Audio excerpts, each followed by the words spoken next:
ಆದರೆ ವಿಜಯನಗರದವರೇ ಬೆಳೆಸದಂತ ಪೋರ್ಚುಗೀಸರು ರಾಣಿ ಹಬ್ಬಕ್ಕನ ಮೇಲೆ ದಾಳಿ ಮಾಡಿದಾಗ ವಿಜಯನಗರದವ್ರೇನು ಸಪೋರ್ಟ್ ಮಾಡಲ್ಲ, ಸುಮ್ಮನೆ ಇರ್ತಾರೆ, ನೋಡ್ತಾ ಇರ್ತಾರೆ ಅಷ್ಟೇ. ಅದು ನಿಂದು ಪೋರ್ಚುಗೀಸ್ತು, ನಂಗೂ ಅದಕ್ಕೆ ಸಂಬಂಧ ಇಲ್ಲ ಅಂತ ಅವನು. ಆಗ ಸಾಳುವ ನರಸಿಂಗರಾಯರು ಬರೆದಂಥ ಮೃತ್ಯು ಪತ್ರ ಅವನಿಗೆ ಸಿಗುತ್ತೆ, ಓದ್ತಿರ್ತಾರೆ. ನನಗೆಲ್ಲ ಆಸೆ ಇತ್ತು, ನನಗೆ ಕಳಿಂಗ ದಂಡಯಾತ್ರೆ ಮಾಡೋಕ್ಕಾಗಲಿಲ್ಲ ಅಂತ ಎಲ್ಲ ಬರೆದಿರ್ತಾರೆ. ಅರೆ ಇವ್ರ ಆಸೆ ಈಗ ನಾನು ನೆರವೇರಿಸಬೇಕು ಅಂತ ಇನ್ನು ದಂಡಯಾತ್ರೆ ನೋಡಿ.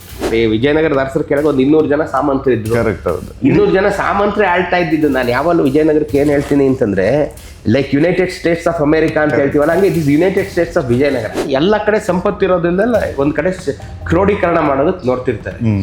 ಸೊ ಅವನು ಯಾರು ಎದುರಿಸ್ತಾನೆ ಅವ್ನು ಯುದ್ಧ ಮಾಡ್ಬೇಕು. ಅದು ಎದುರಿಸಕ್ ಶಕ್ತಿ ಇಲ್ಲ ಅಂದಾಗ ಇವ್ನ ಪ್ರಭುತ್ವವನ್ನು ಒಪ್ಕೋಬೇಕಾಗುತ್ತೆ. ಯುದ್ಧಗಳು ಮುಂಚೆ 106 ಸಲ ಕೊಡಕೊಳ್ಳೋ ಒಪ್ಪಂದ ಫೇಲ್ ಆದ್ಮೇಲೆ ಯುದ್ಧ ಆಗ್ತಿದ್ದು. ಯುದ್ಧ ಭೂಮಿನಲ್ಲೂ ಇಲ್ಲಿ ನಡೀತಾ ಇತ್ತು. ಒಂದ್ ಕಡೆ ಯುದ್ಧ ನಡೀತಾ ಇದೆ, ಇನ್ನೊಂದ್ ಕಡೆ ಮಾತುಕತೆ ನಡೀತಾ ಇರುತ್ತೆ. ಈ ಮಾತುಕತೆ ಸಕ್ಸಸ್ ಆದ ತಕ್ಷಣ ಯುದ್ಧ ನಿಲ್ತಾ ಇತ್ತು.